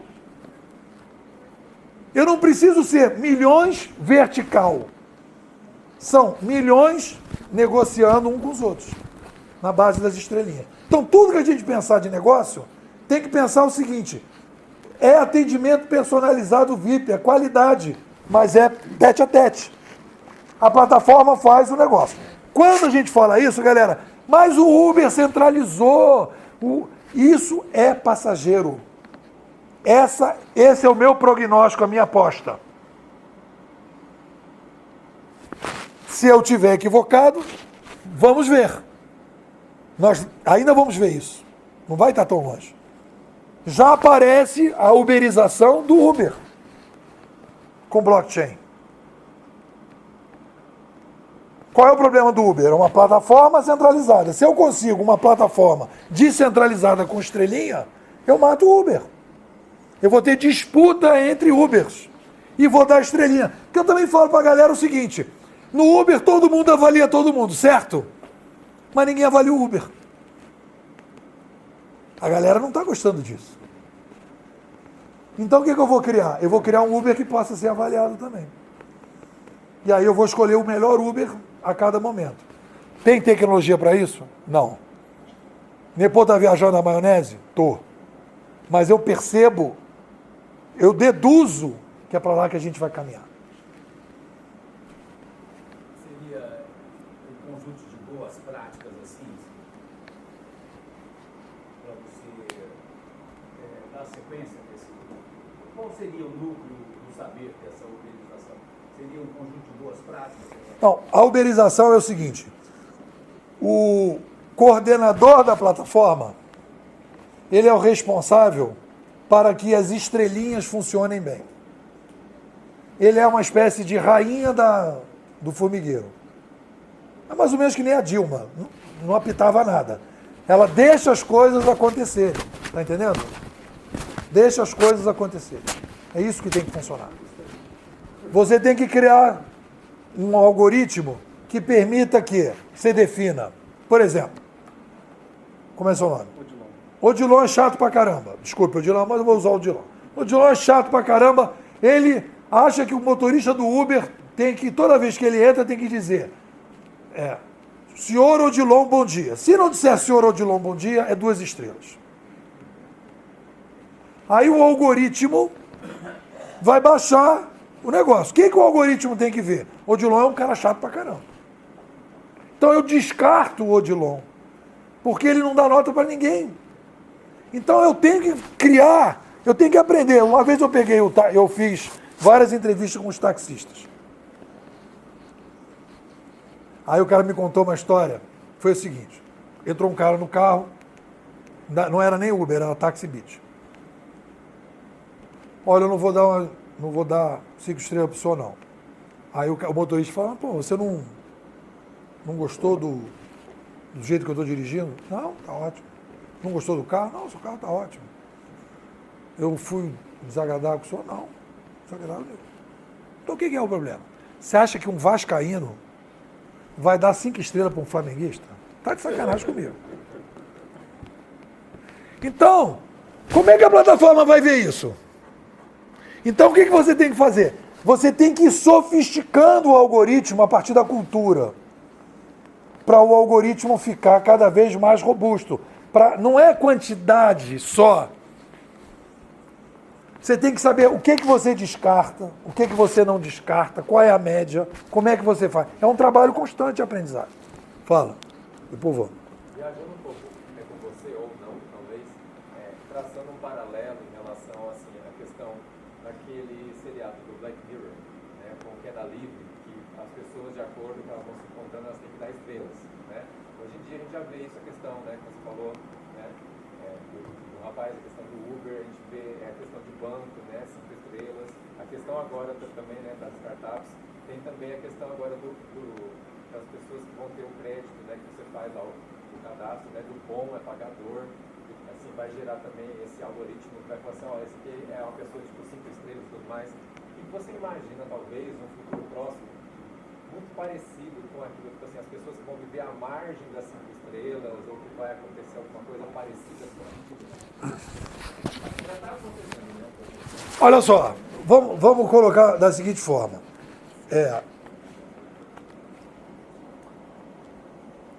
Toda vez que você tem uma revolução de mídia, você tem um renascimento da sociedade humana.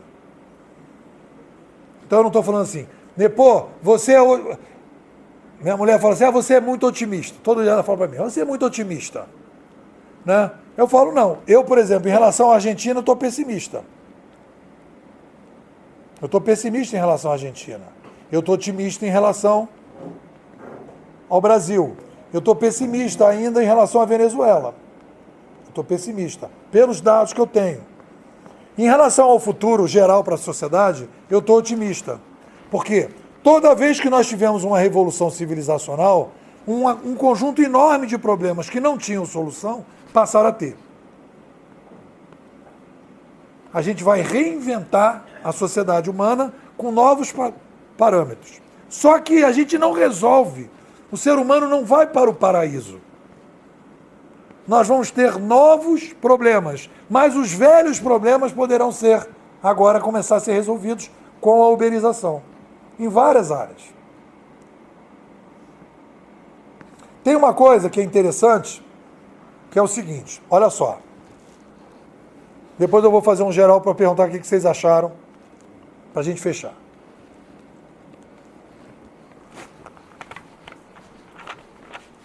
Olha só.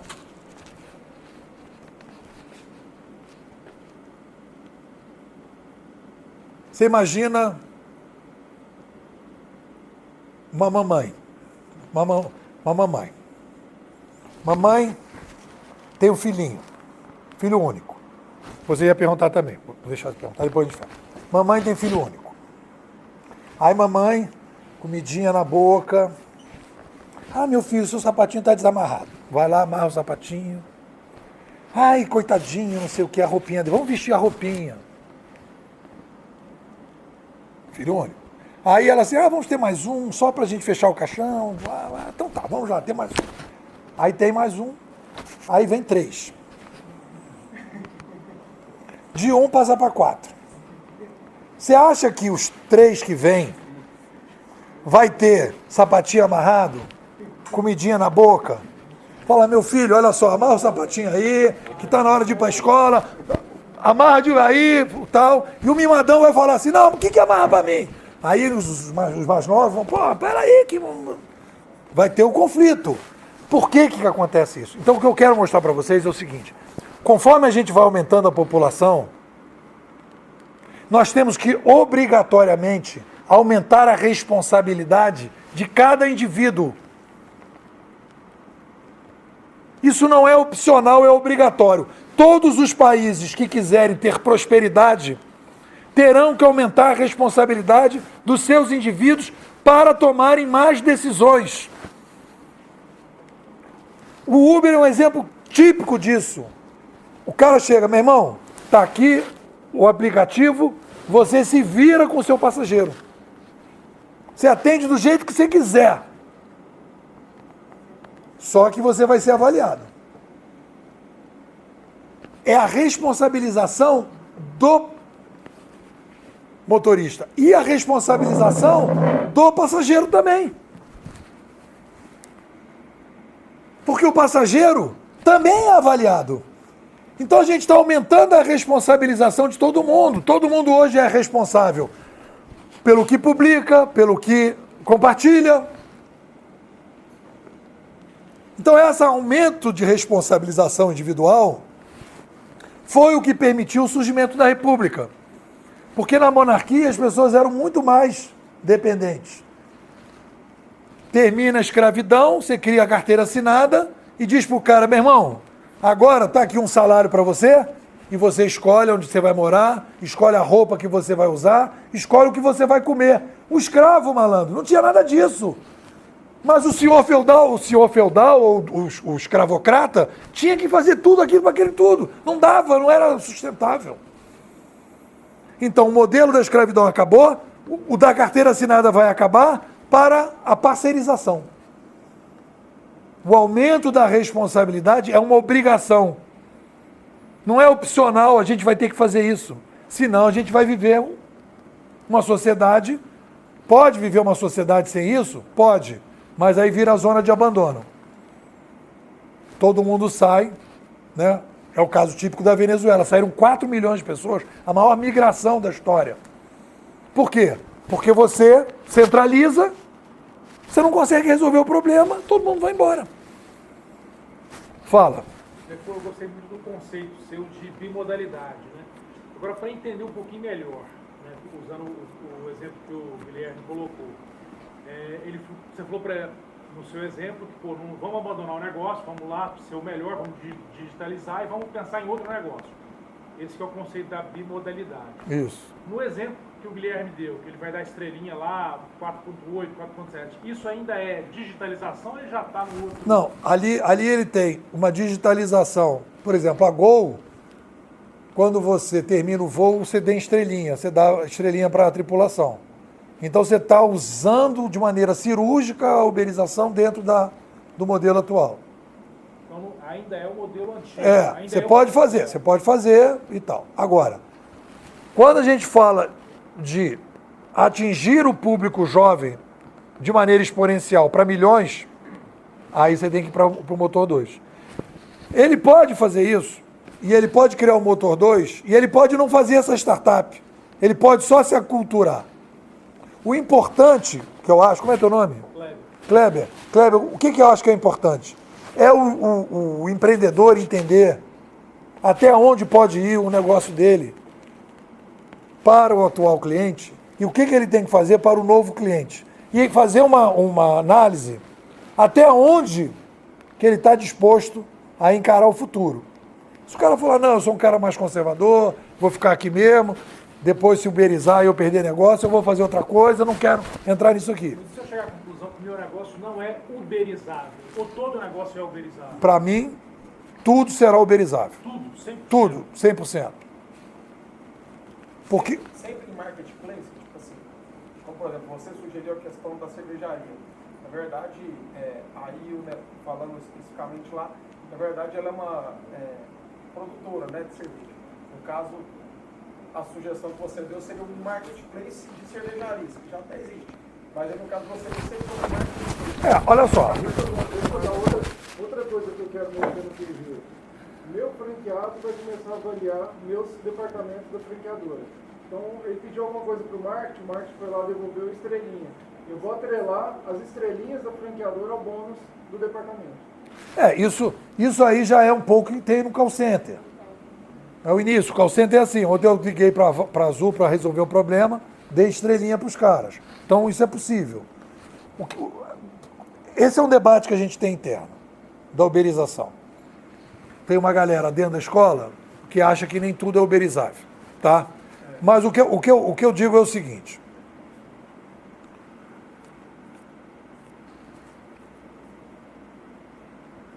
A geração de valor está na uberização. Todo mundo que está hoje gerando valor está uberizando. E o que está perdendo valor não está uberizando. Então, o que você não conseguir uberizar, vai perder valor. Aí você vai dizer, e uma hidrelétrica? E uma empresa de minério? Aí você vai falar, tem razão em falar isso. Aí você tem que pensar o seguinte, quais são as tecnologias que vão surgir para substituir a energia? Você imaginar que cada pessoa poderia ter energia solar no seu prédio e vender a sua energia solar e resolver o seu problema e você ter uma rede descentralizada, que já está acontecendo em muitos lugares. Então você não precisaria da hidrelétrica. Então você tem que pensar também o seguinte, que A uberização vai puxando coisas para a descentralização. Qual é a grande tendência? A descentralização e a reintermediação. É uma reintermediação sempre do intermediador de baixo valor para uma reintermediação de alto valor. Por exemplo, restaurante Aquilo. Por que surge? Muita gente para comer rápido, tira o garçom, tira o cardápio, deixa o cliente se servir. Reintermediou. Resolveu o problema. Você aumentou a responsabilidade. Tá vendo o negócio? Caixa eletrônico, reintermediou. Compra de ingresso pela internet, reintermediou. Você vai reintermediando tudo. Hoje despachei minha mala na Azul pelo placazinho lá. Não... Hã? Self-check-in. Já fui ali. O cara passou, levou a mala. Acabou. Por quê? Eu vou substituir. Aí tem um discurso, e eu não gosto do Black Mirror por causa disso, porque tem um discurso que a galera está vendendo o alarmismo. Está vendendo o alarmismo. Black Mirror é bem isso. Tudo vai ficar pior. Né? Mas o que vai acontecer? Você está descentralizando e conseguindo resolver problemas que você não conseguia resolver antes. Claro que algumas coisas vão ter aí de coisa. Então você tem que imaginar que a gente vai criar tecnologias para possibilitar a reintermediação. É uma cultura que a gente está criando. É mais do que um modelo de administração. É uma forma de viver, de sentir. Então a garotada vai começar a pensar, dá para substituir o minério? Eu tive na Mercedes agora, eles criaram lá uma exposição com essas ideias que eu estou falando para vocês, lá de Juiz de Fora. A Mercedes aqui de Juiz de Fora é topo, é considerada topo na Mercedes toda, do mundo todo. E a gente fizeram uma exposição com o meu livro, com essas ideias, nós tivemos lá, é aluno meu, pessoal, tem agora entrando mais 2.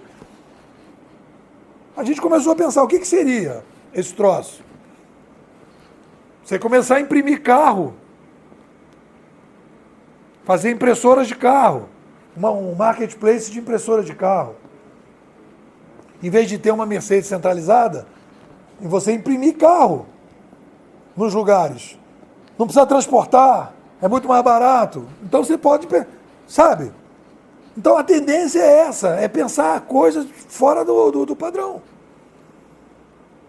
E para isso precisa do motor 2. Então eu acho, pelo que eu analisei no passado, não olhando para cá, mas pelo passado, o que acontece? É uma nova cultura. Essa cultura vai querer uberizar tudo.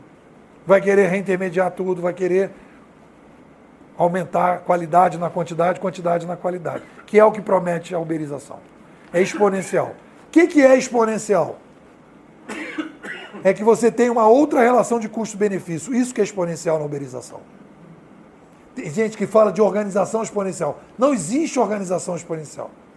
Existe um modelo de comando e controle que é um modelo de comando e controle que tem uma relação de custo-benefício mais exponencial, que quando comparada com o atual modelo, arrebenta. Fala. Na minha realidade, por exemplo, eu tenho um instituto de pesquisa e eu fui obrigada a automatizar um monte de coisas. Antes, eu gastava 15 dias para entregar um relatório de pesquisa. Eu atendo 6 empresas na área de TI e atendo outros segmentos também. Daqui 15 dias o cliente já cancelou o contrato, não dava mais. E daí nós desenvolvemos um software próprio de pesquisa que automatiza todas as etapas do processo. Hoje, muitas coisas que eram feitas pela nossa equipe são feitas pelo próprio cliente. E ele consegue acompanhar os resultados em tempo real, entendeu? Então, para mim, isso é muito importante, porque a gente está medindo os rastros realmente. E o papel nosso agora, por exemplo, na rede Hemolabor, que o Hemolabor é cliente nosso, a gente automatizou todo o processo, integração entre os sistemas, todo mundo que recebe atendimento lá já tem a capacidade de avaliar e todas as unidades a gente já sabe qual o rastro que o cliente conseguiu perceber ali. Então, é fato, a gente teve realmente que automatizar para conseguir sobreviver no mercado. Do jeito que eu estava antes... Você digitalizou. Digitalizei.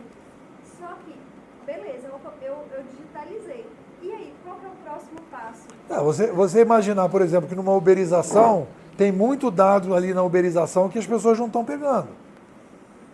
Para poder melhorar o algoritmo. Porque o que você faz? Você digitaliza, dá dados para um gerente e esse gerente decide coisas para atender alguém. Então isso é em tempo real. Mas ele vai pegar aquilo e tomar uma decisão. Na uberização, você tem um conjunto gigantesco de coisas acontecendo na plataforma que você tem que transformar aquilo para melhorar o algoritmo. Por exemplo, né, como é que você... isso que a gente estava falando aqui. Um cliente que fica dando sempre nota baixa. Como melhorar esse algoritmo? Então, perceber que tem clientes que dão nota baixa. Então, você trabalha... Quer dizer, os dados já existem, não tem pesquisa, é análise dos dados. Você não vai levantar dados, os dados já existem. Mas eu vou continuar levantando dados, porque o cliente pode ser o cliente colocado aqui. Eu tenho que eternamente dar a oportunidade para ele falar ali, deixar a opinião dele. É isso que eu estou falando, porque... Eu acho que tem que modernizar a análise do dado. Porque o cara você está dando opinião. No caso do rastro, você não vai coletar opinião, você vai coletar ações que já aconteceram. Você não vai perguntar o que ele acha. O que ele acha, ele diz as estrelinhas. O que vai melhorar é o algoritmo. Como o algoritmo vai melhorar para as ações que acontecem na plataforma melhorarem. Quando você fala estrelinha, você acredita só na forma de avaliação com estrela realmente? Porque existem muitas metodologias científicas e metodologias de pesquisa que não é estrelinha. Não, eu sei. A linguagem dos rastros tem que ser muito simples para poder ser praticada por qualquer pessoa. Curtição, não curtição. Para você poder tomar decisão rápida na plataforma. Mas vamos fazer uma rodada. O que você achou? Gostou? Gostei muito. Tem um desafio em pensar no meu ramo, a uberização. Bem interessante esse desafio. O que a senhora achou? Gostou? Foi marcante? Matando, tá nervosa? Tu já falou, fala. Gostei, tô fazendo fora da caixa. Surpreendente. Surpreendente. Gostou? Diferente. Abriu a cabeça? Tem muita gente que fala assim, eu quero pensar fora da caixa. Gente, não existe pensar fora da caixa. Isso é uma fantasia que Neo criou. Você tem uma caixa, você muda de caixa. O que vocês fizeram agora é mudar de caixa. Não tem como sair da caixa. A única forma de sair da caixa é pular da ponte. Porque não tem como. Você tem que melhorar a sua caixa. Olhar para a caixa e melhorar. Gostou? Meu primo. Vou vender tudo, vou pescar. Fala. Curtiu? Estrelinha, 5 estrelas. Ganhei 5 estrelas. 5 estrelas. Então é isso aí, galera. Queria então dizer para vocês o seguinte. Isso que vocês ouviram aqui é o resultado de 20 anos de pesquisa. A gente traz a experiência dos pensadores canadenses, a gente saiu dos americanos, fomos para os canadenses, que têm estudado mudanças de mídia desde da Grécia. Pegamos por ali, começamos a incorporar coisas, temos trabalhado bastante. A escola agora ela se estruturou, né? Esse ano a gente conseguiu consolidar. Convido vocês, tem meu cartão ali, convido vocês, querem fazer a diferença? Se aprofundem, leiam um livro, se aprofundem na escola. Nós temos vários grupos setoriais, vocês fazem um curso novo que a gente está lançando agora, tem inclusive em promoção essa semana na Black Friday, R$220 só. Você faz o curso, entra, respondo no WhatsApp, eu respondo, discuto com as pessoas, depois a gente tem um curso avançado e depois tem um grupo que passa o tempo todo, o dia todo. Guilherme acompanha, a gente vai discutindo, amadurecendo coisas, etc. É um negócio bem legal. E aí vocês vão dar um upgrade para poder empreender e também não vacilar. É isso aí, galera. Muito obrigado.